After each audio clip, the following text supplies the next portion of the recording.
They were called the people of the sun and believed that they were elected by their tribal god to carry out the destiny of the world.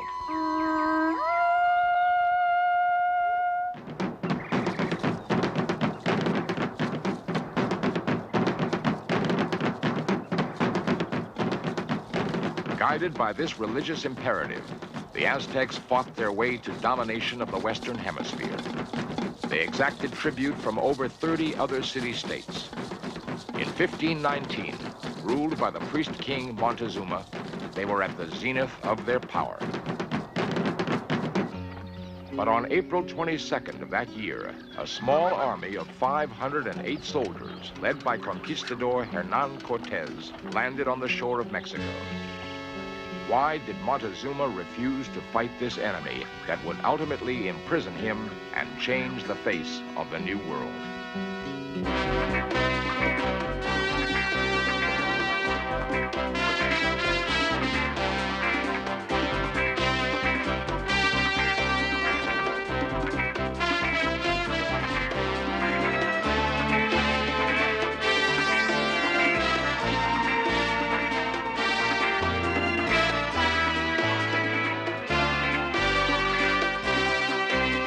This series presents information based in part on theory and conjecture.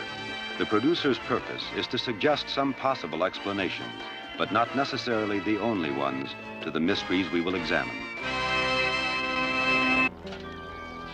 Montezuma, king of the Aztecs, is about to meet his destiny. It is the 8th of November, 1519, and it is one of the most unusual confrontations in all of history. He believes he is meeting a god. But this god is in the form of Conquistador Hernan Cortes, who had reached Tenochtitlan, the capital of the Aztec Empire, by a combination of shrewd strategy and a mystical confidence that his time in history has arrived. At his side is the Indian woman known as La Malinche, who is his translator and a key to his understanding of the Indian people. Today, in the center of Mexico, workers are uncovering the great temple of the Aztecs. The site was discovered by chance in 1978, and both as a structure and as a symbol is the most important single site in the Aztec world. Dr. David Carrasco is a professor at the University of Colorado. The Aztecs lived in the north, in a place called Chicomostoc, or the place of 7 caves, and there, their god Huitzilopochtli appeared to the shaman priest in a dream, telling the priest that he should move the people to another location, and that location would be marked by an omen in the landscape. And there they were told that if they built their city in this place, their city would be the queen of all of the cities in Mexico, to whom people would come as one supreme among all the others. It was at this very spot that the Templo Mayor was built. The remains of the temple and the few other artifacts that survived the conquest tell us of the awesome power of the Aztecs. Since religion was at the core of their society, their pyramids were built on a scale more fitting of gods than men. The Aztec calendar was invented by priests who were well versed in astronomy, and it was remarkably accurate. More accurate, in fact, than the Roman calendar we use today. Their nobles and priests were schooled in history, religion, and prophecy. They were not only learning from their past, but believed they could predict their future. Their conquests had enabled them to create a world of luxury, and their lush gardens fed their growing armies and put flowers on the tables of their nobility.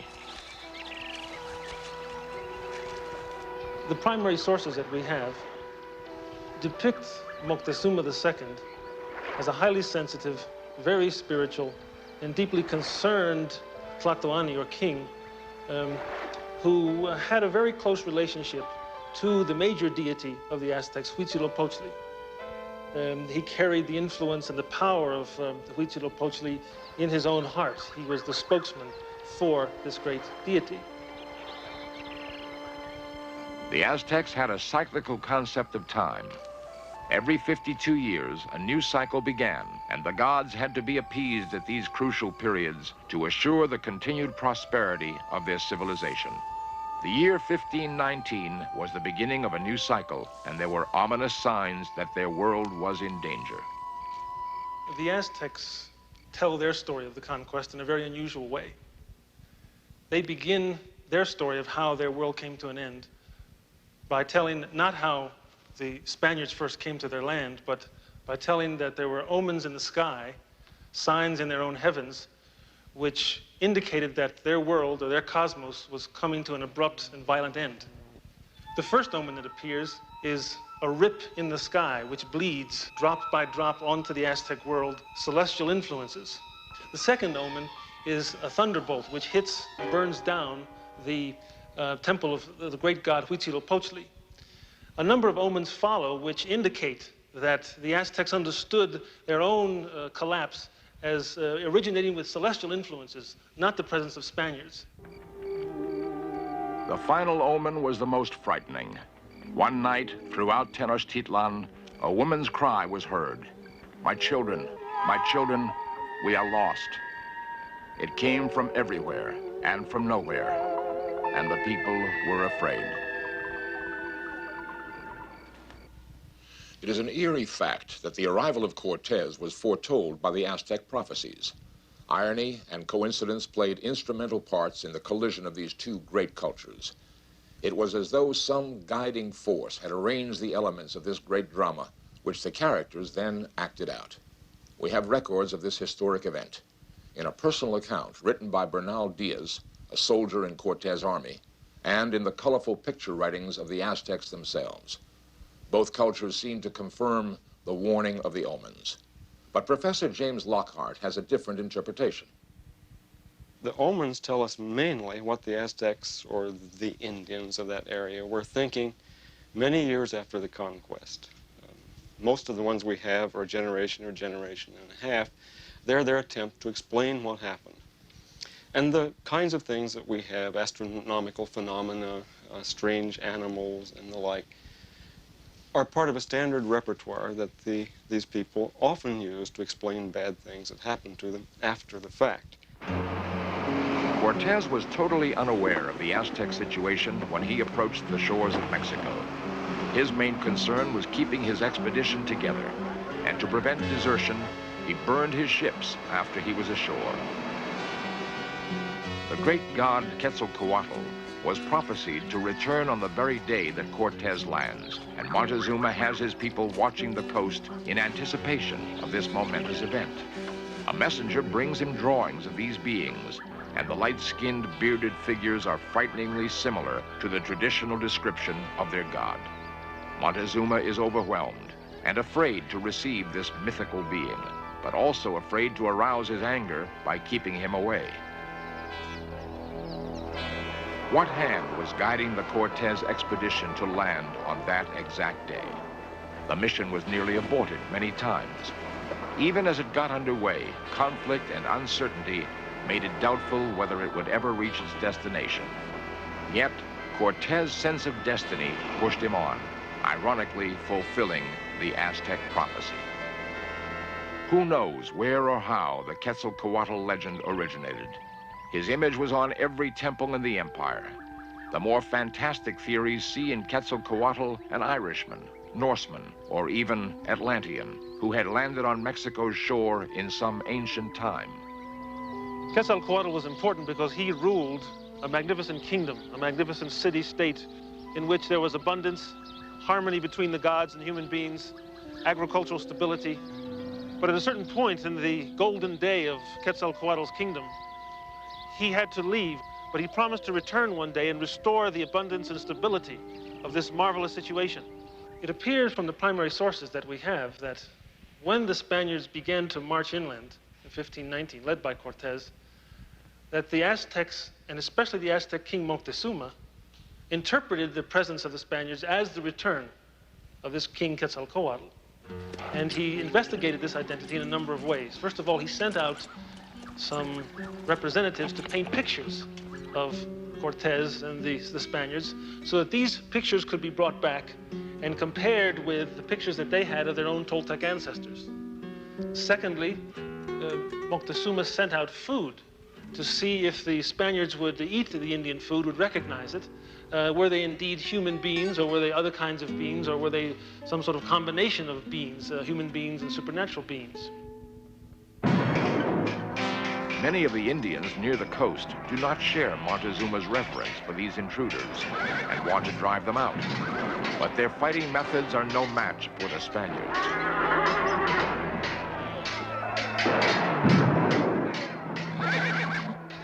The battles between the Spaniards and the Indians usually ended in Spanish victory.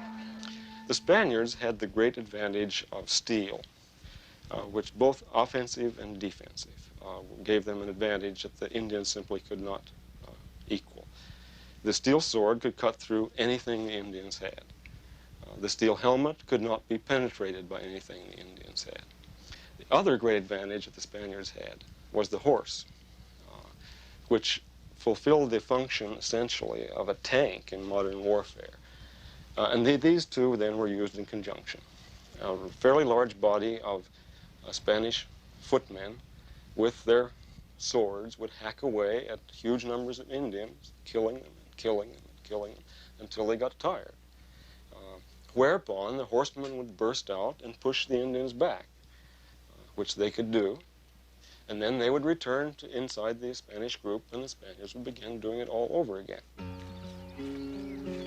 After being defeated on the battlefield, several tribal emissaries beg for peace and bring gifts as a sign of friendship. Cortes uses the occasion to further impress upon them his invulnerability. He has a horse brought to him, knowing that to them, this is a beast of the most fearsome proportion.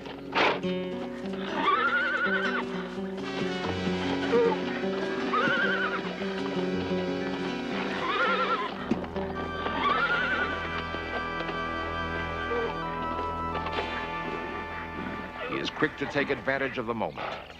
He takes the helmet of one of his soldiers and calls back the frightened envoys.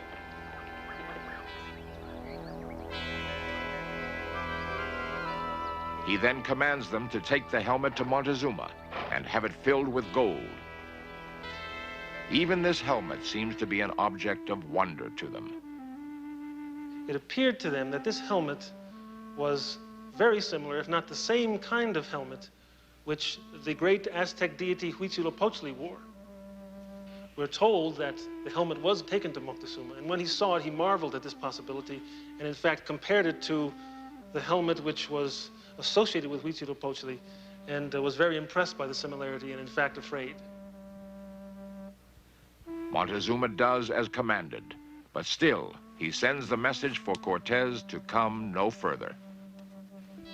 At the heart of the Aztec belief system was fear. Fear of the apocalypse, which would inevitably come and annihilate the tribe. The function of the Aztec priests was to postpone this apocalypse as long as possible. And this could only be accomplished by pleasing the many gods with the hearts of human sacrificial victims. There are Aztec myths, Aztec stories, which tell that the Aztec city itself, the great temple of the Aztecs, was created as a result of the sacrifice of deities.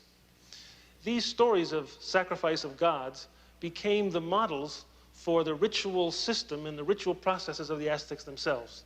That is, as the gods had sacrificed themselves to give life to human beings were asked to sacrifice other human beings, which was understood to feed the deities and regenerate the world.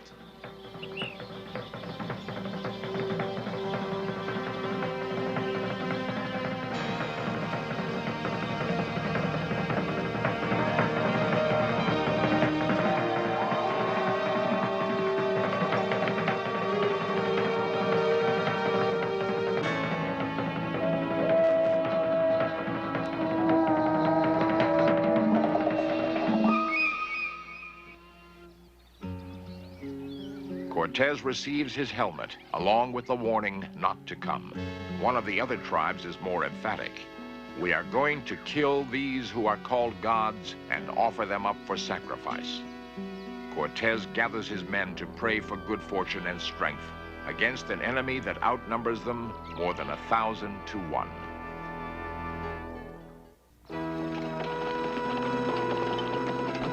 Against such overwhelming odds, it seems foolhardy for Cortes to continue his advance.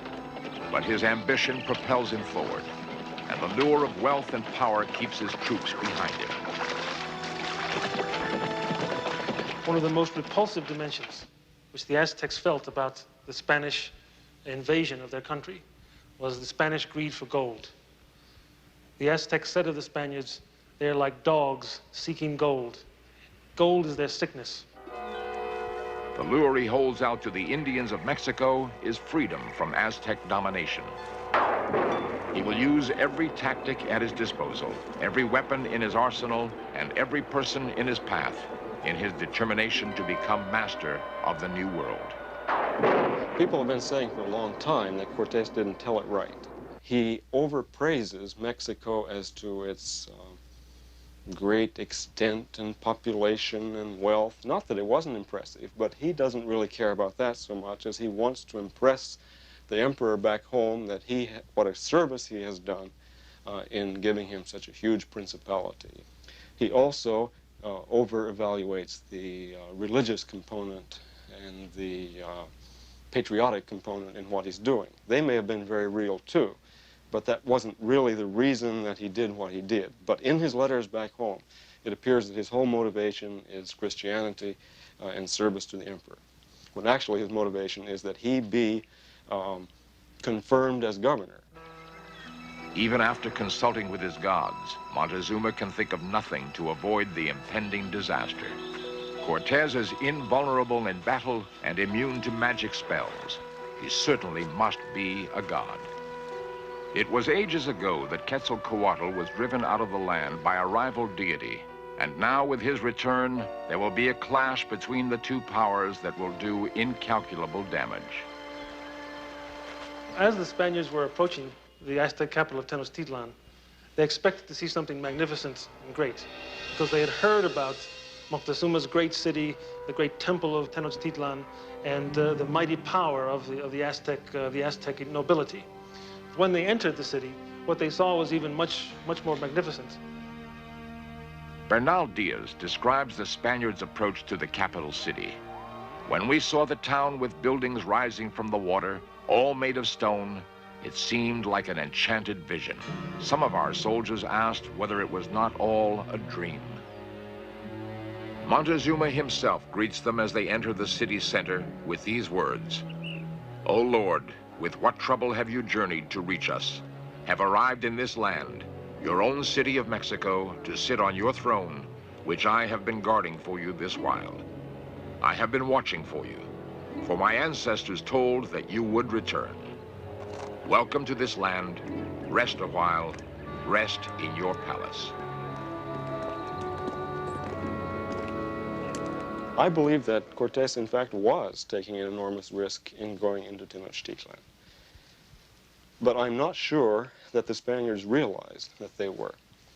They had a long history behind them of entering into the presence of the cacique, or chieftain, or king, seizing him in the course of some friendly parley and getting away with it. They also had an equally long history of winning battles. So I'm not sure that they fully realized the risk to themselves that they were taking. Montezuma has actually moved out of his palace to make room for Cortes. It is a time of great anxiety, and Montezuma feels it is more necessary than ever to continue the sacrifices. The Lord of the Dead needs victims. From their quarters, Cortes and his men can see the grisly spectacle of the sacrificial victims being thrown down the steps of the pyramids. Finally, Cortes can endure it no more. When Cortes and his troops first arrived in the city, Moctezuma took them to the great temple. And standing on top of the great temple, Cortes is, according to Bernal Diaz del Castillo, turns to his own priest and says to the priest, perhaps this is a good time to ask Moctezuma to remove his own sacred idol so we can put a cross here. Moctezuma, like many of the other priests and chieftains and leaders in Mexico, were repulsed by this possibility.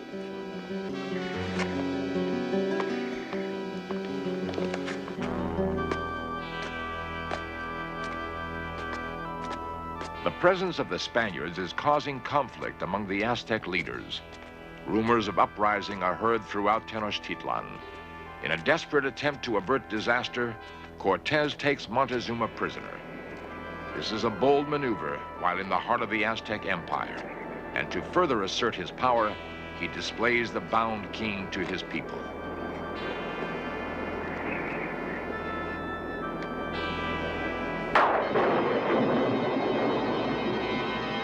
Spaniards now feel free to put up their crosses and altars and demand that the sacrifices stop immediately. There were many uprisings of the same kind as that that led to Montezuma's death all over the Spanish Indies. It was a quite predictable process. First you seized the cacique or chieftain, and through him you ran his kingdom. But the people began not to like it, and so invariably you get secondary rebellions after the initial conquest. As the uprising spreads, Cortes sends Montezuma out to persuade his people to stop the fighting. But the situation is out of control. Suddenly, stones rain down on Montezuma. He is mortally wounded and will die 3 days later. Though the fighting goes on for some time, the death of Montezuma marks the end of the Aztec Empire. The most powerful nation in the Western Hemisphere has come to an abrupt and tragic end, defeated by a force smaller than Montezuma's palace guard. The legend of Quetzalcoatl is curiously fulfilled, and who is to say that the same omnipotent hand that created the legend did not also push Cortes to the shores of Mexico on that April day in 1519? So many questions remain about the conquest. What if there had been a different king at the time, one not so superstitious as Montezuma? What if Cortes had not landed in 1519? Would history have been different? Perhaps not. Perhaps it was as Cortes believed, and no matter what the odds, it was his destiny to be conqueror of Mexico.